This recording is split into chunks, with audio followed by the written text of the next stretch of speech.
HighBridge, a division of Recorded Books, presents The Apache Wars, the hunt for Geronimo, the Apache Kid, and the captive boy who started the longest war in American history, by Paul Andre Hutton.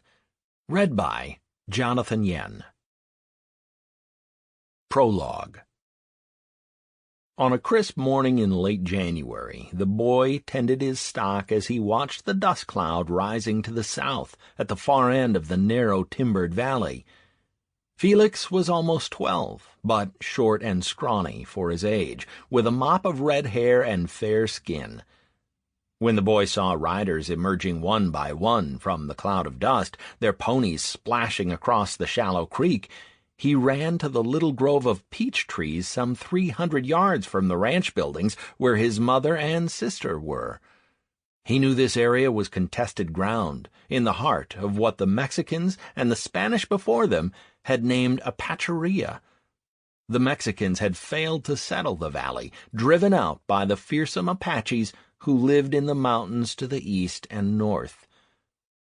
A dozen Apaches, wildly painted and heavily armed, galloped onto the ranch. They swept past the buildings to gather up all the horses and cattle. His heart pounding, Felix climbed a peach tree and hid himself as best he could. The Apache leader rode up to the tree as his men began herding the horses and cattle back down the valley, and looked up at the terrified boy. Felix expected to be killed instantly, but instead the Apache laughed and motioned for him to climb down. Felix obliged. The Apache, who was called Beto, had a heavily scarred face that bore the imprint of some terrible battle in which he had lost an eye. Felix also had but one eye. The Apache pulled him onto the back of his pony, and off they galloped after the warriors.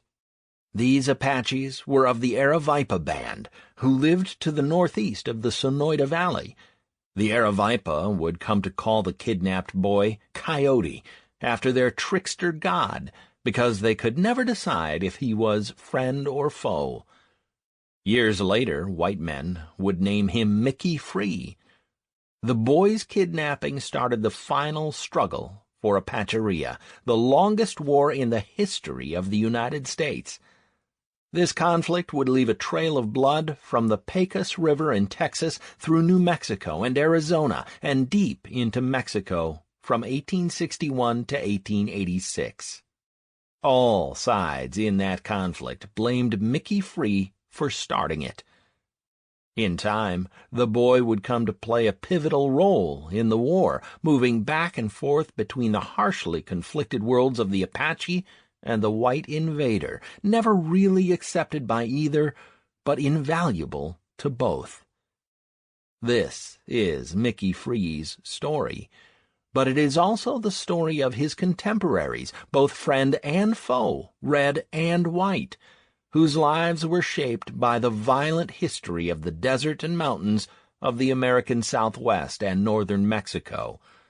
It was a land where every plant bore a barb, every insect a stinger, every bird a talon, every reptile a fang, an inhospitable, deadly environment known to the outside world as Apacheria. In this bleak and unforgiving world, the one-eyed, deeply scarred Mickey Free was at home. 1. Apacheria. Johnny Ward was not afraid of hard work.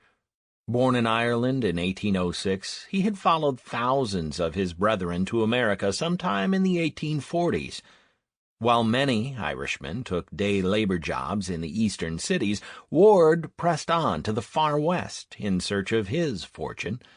The California gold fields proved barren of opportunity to him, so he drifted south to the Yuma Crossing and in 1857 appeared in Arizona's Santa Cruz Valley.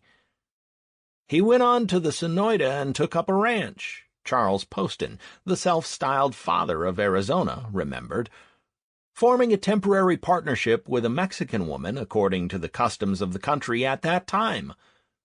Poston also noted that she had a little boy who also...